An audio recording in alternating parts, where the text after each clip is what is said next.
Well, good evening, America. It is 7 p.m., Tuesday, July 2nd, and this is Queer News Tonight, the world's first live LGBTQ daily evening news. It is time to queer up the news. We begin tonight in Happening Now, an exciting new announcement. An amazing new digital television show is coming for the LGBT community called Gay Town Hall. Advertising, you participate in the LGBTQ debate. We have a sneak peek of the opening of this new show that is going to premiere tonight at 8 p.m. Eastern Time. Watch this.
Well, isn't that exciting? As you can see, the largest collection of diverse LGBTQ personalities ever assembled will host this incredible and unique new show. Queer News Tonight has already met 12 of the hosts, and tonight we get to meet Tai Houser. Before we meet him, watch this.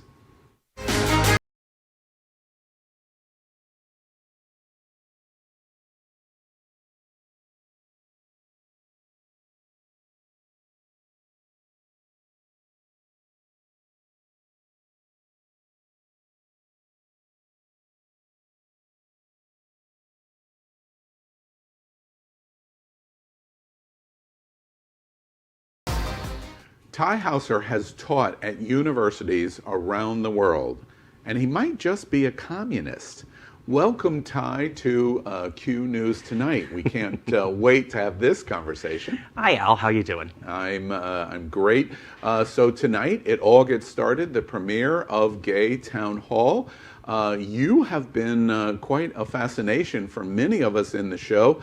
You're the only college professor participating. What brought you to wanting to do something so unique and groundbreaking as this? It strikes me that no one has a life if I'm the interesting one. But the whole idea of the show is important. It's excellent. The goal of bringing together a whole bunch of diverse people from the community to try and work together to explain, understand, promote. Those are the kinds of things that we do well when we are diverse, and I think we've got that going. I've been reading about you. I understand you've taught university semesters in India and China and in South America. Tell me a little bit about how that has worked. It's one of my favorite parts of the job. It's not my full-time job. My full-time job is with Broward College. But because we have programs all over the world, when I'm not teaching for Broward College, I get the chance to go to those centers when they need an English or humanities teacher. I get to meet really amazing students with wonderful, wonderful backgrounds and stories to tell, and I really get a lot out of that. Tai, many of my friends that are in RuPaul circles especially have made jokes about you by saying your college experience of being a professor around the world is going to come in very handy in Gay Town Hall in terms of schooling all of these other children that are involved in the show. Well, I hope so. I mean, one thing that I think most of these bitches lack is nuance. And so I'm hoping to be able to help them understand that not everything is yes and no. Not everything is in one or the other box. Now let's zero right in on it. I was also reading about you that you might identify as a communist. What is all of that about? These things all come back to haunt me. Sure, I'll go with communist if I get to define it. I'm just one of those elite academics that hides their Marxism in the university. So, yeah, communism, if I can use Marx as my communist leader, not communism if you want to talk about the dictators from the 20th century. Yes, okay, so I got that, and I couldn't help but take a pause when you called yourself elite. That's an interesting observation. One of the things I'm curious about is with you coming to Gay Town Hall, this is a unique platform. My friends ask me lots of questions about this. I continue to say it's kind of like a Zoom meeting on steroids because of the interactivity of so many diverse personalities, including yours.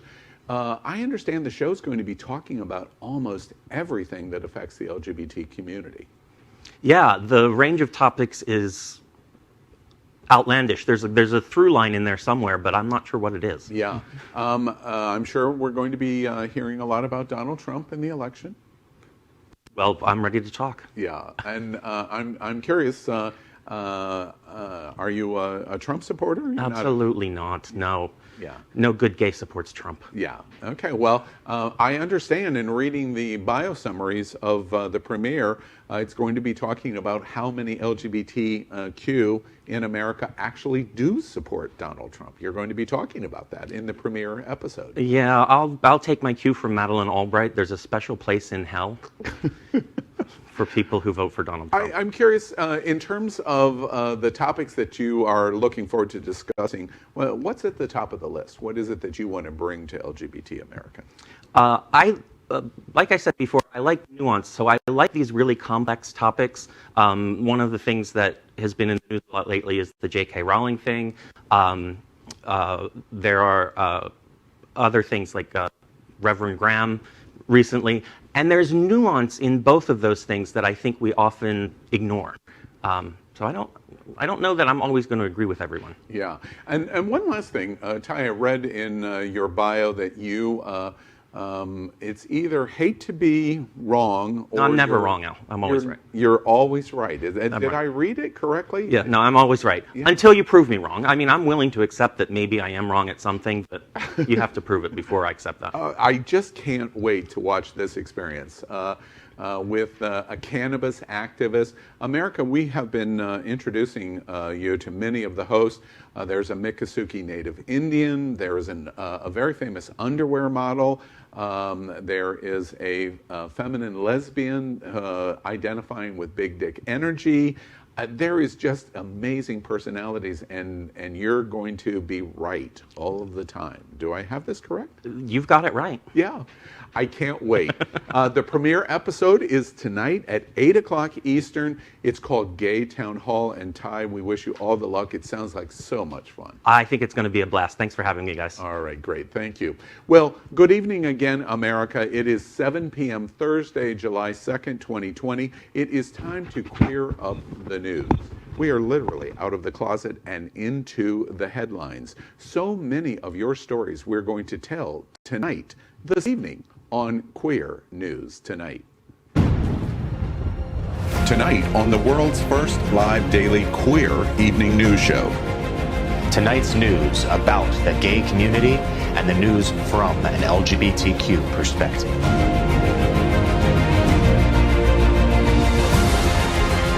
Are our gay stories important to you? In headlines, politics, entertainment, gay culture, travel, religion, and more.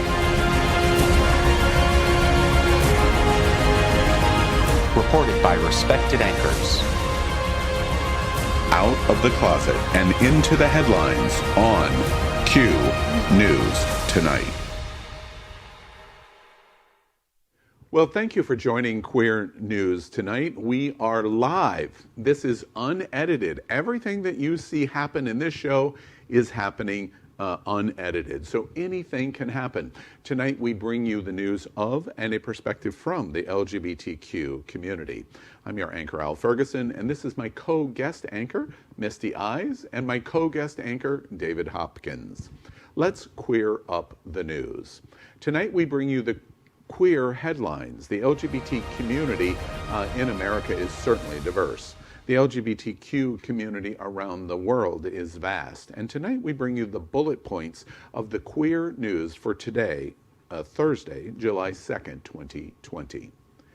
We begin by queering up the news tonight of LGBT, and we celebrate the 4th of July, making note that our national holiday is this weekend.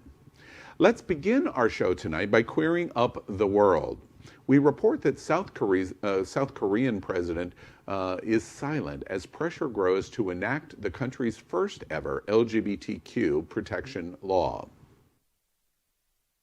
South Korea is facing increasing pressure to enact the country's first ever anti-discrimination legislation.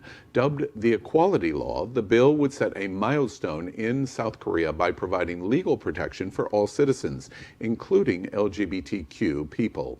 It was proposed by South Korea's Progressive Justice Party, but requires the backing of President Moon, ruling's Democratic Party, to pass. But President Moon, a former human rights attorney, has remained notably silent on this issue. Addressing the president, the National Human Rights Commission of Korea urged him to take a stand. I don't know that he's necessarily, it's Southeast Asia. Even if he's a human rights lawyer, they tend to be very reserved when it comes to speaking out about things. I don't know if I'm necessarily against him doing this, but it's a complicated issue.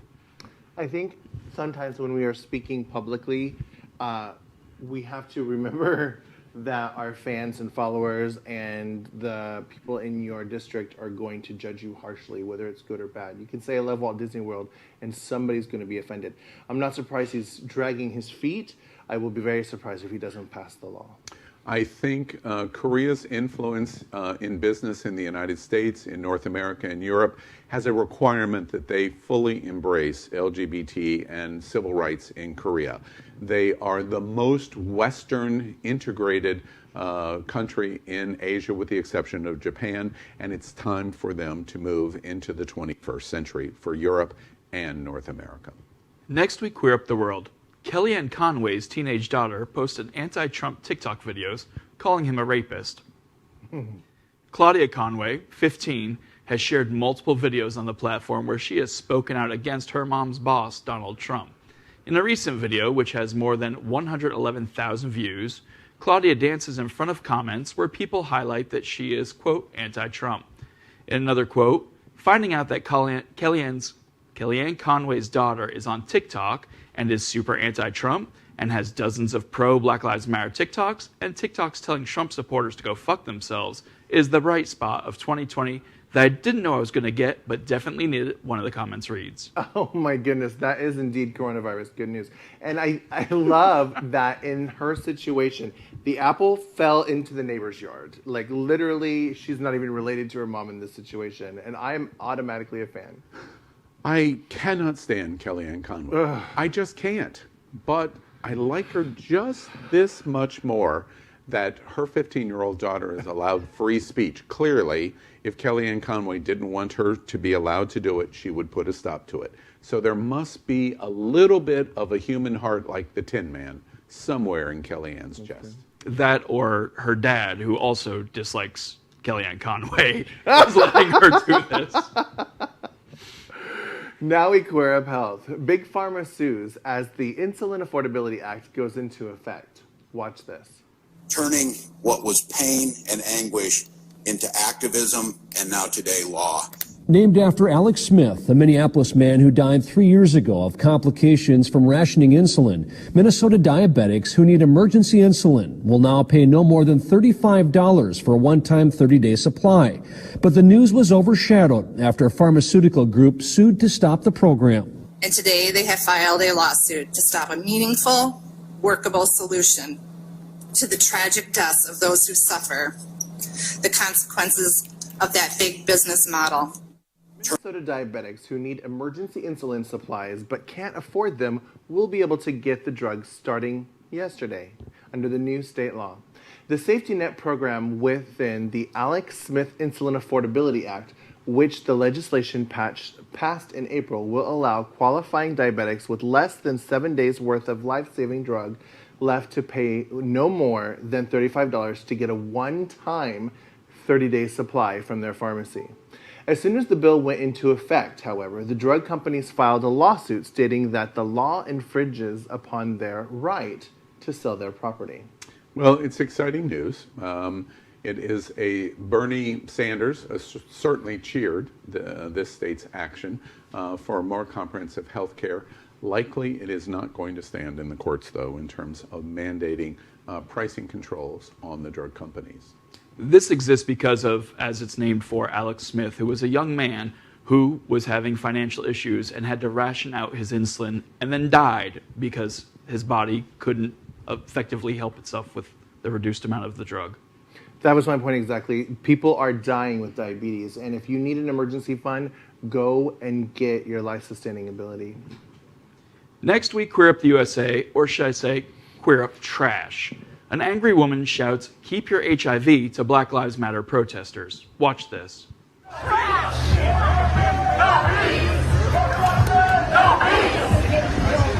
Fuck you! We're gonna give you no peace! Bitch! You fucking bitch! You live off of white people!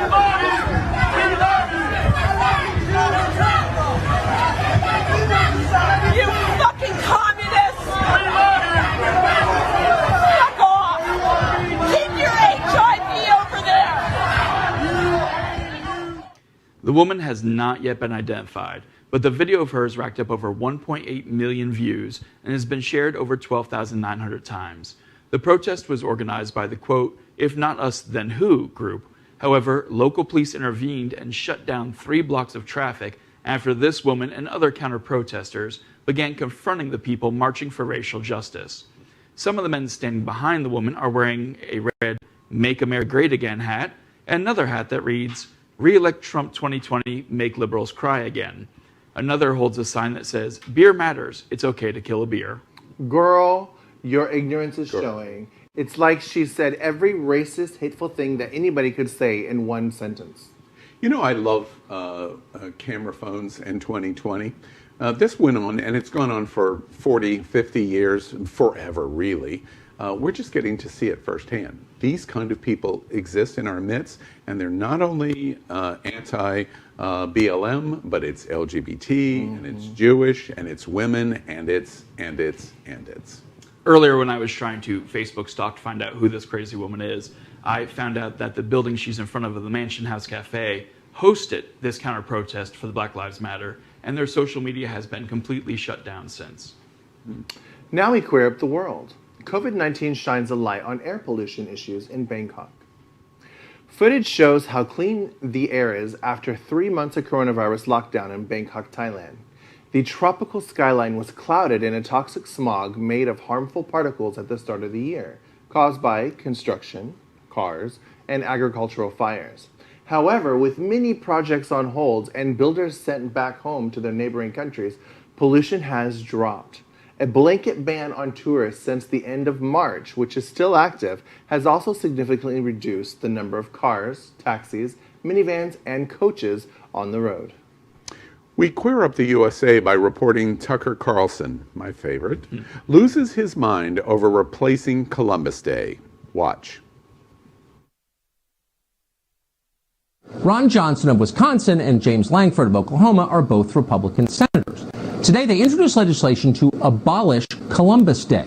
They want to delete it from the national calendar and replace it with Juneteenth. This is a big change. Americans have celebrated Columbus Day as long as we have had a country, since 1792. Columbus Day is a celebration of the nation itself. That's why it's a national holiday. Juneteenth is newer. 3 weeks ago, many people had never heard of it. Even the media seemed oblivious to its existence. For From 2012 through 2017, CNN did not mention the word Juneteenth a single time on the air. Barack Obama, who was the president, never tweeted about Juneteenth once during the entire span of his presidency, not one time. Juneteenth commemorates the freeing of the American slaves. Emancipation is one of the great moments in America's history. It's why we consider Abraham Lincoln a hero. Tucker Carlson went on a lengthy tear against two Republican senators proposing that Columbus Day be scrapped as a federal holiday and replaced by Juneteenth. This proposal really set Carlson off Wednesday night, saying that Republicans are just trying to appease the hysteria going on around the country. He went on to tell viewers they should let the senators know they see them trying to cancel Columbus Day, and referencing recent coverage of George Washington statues and Mount Rushmore, declared that other federal holidays could be next. Next week, Queer Up the USA. COVID-19 is endangering Florida's manatees. Florida manatees remain in troubled waters because of the coronavirus pandemic. Specifically, the environmental benefits and lower pollution may not be helping the gentle species, according to research. The pandemic has led to more unsafe boating activity, delays to environmental project launches, and even changes in public policy, none of which favor these gentle giants. Deaths of at-risk manatees climbed by about 20% from April through May compared to 2019. Next week, we're up the road to Stonewall. Town rejects gay pride resolution because there is no straight pride. A parade happened anyway. A small town's government refused to recognize Pride Month, saying that it would be unfair because there's no straight pride. But LGBTQ activists armed with rainbow flags, feather boas, and balloons put together an ambush pride parade for the town this past Saturday. This past May, the town council in Emo, Ontario, a population of 1,333, near Canada's border with Minnesota, voted against a resolution recognizing June as Pride Month in a 2-3 vote. That's when Borderland Pride, an organization behind several pride celebrations in towns near the Minnesota/Ontario border, co-chair Douglas Judson started to put together a plan, working with residents and businesses in the area to plan an ambush event. We continue on the road to Stonewall by reporting that 75,000 have already signed a petition to replace the Statue of Columbus with one for Marsha P. Johnson. When the transgender activist Marsha P. Johnson was alive, there were no murals created in her honor. There were no institutes in her name, and there were certainly no monuments recognizing her activism. In fact, according to historians, Johnson, now recognized as one of the most influential forces of the modern LGBTQ rights movement, was told to march in the back of the New York City first gay pride march in 1970. Now, more than 75,000 people have signed a petition to have a statue of Johnson erected in her hometown of Elizabeth, New Jersey, in place of its existing Christopher Columbus monument. We can only hope that this comes to fruition. Next week, Queer Up Business. Facebook doesn't think threatening to murder LGBTQ people counts as hate speech. Facebook has responded to the activist complaints about one particular post from a user named Abdullah, which translate to, quote, "If you think it's your right to act on sodomy, then it's my right to throw you off a roof." Facebook reportedly responded to the queer MENA activists by replying that the post, quote, "doesn't go against our community standards, including hate speech." 22 LGBTQ plus activists and groups have written an open letter to Facebook urging them to take more action against such violent rhetoric in the Middle East and North Africa as it does in Western countries. Now tonight, let's catch up on all the news surrounding COVID-19 with our quarantine quickies. The first story tonight is our daily reporting of coronavirus facts, especially important to the LGBTQ community. First, we report on coronavirus case numbers.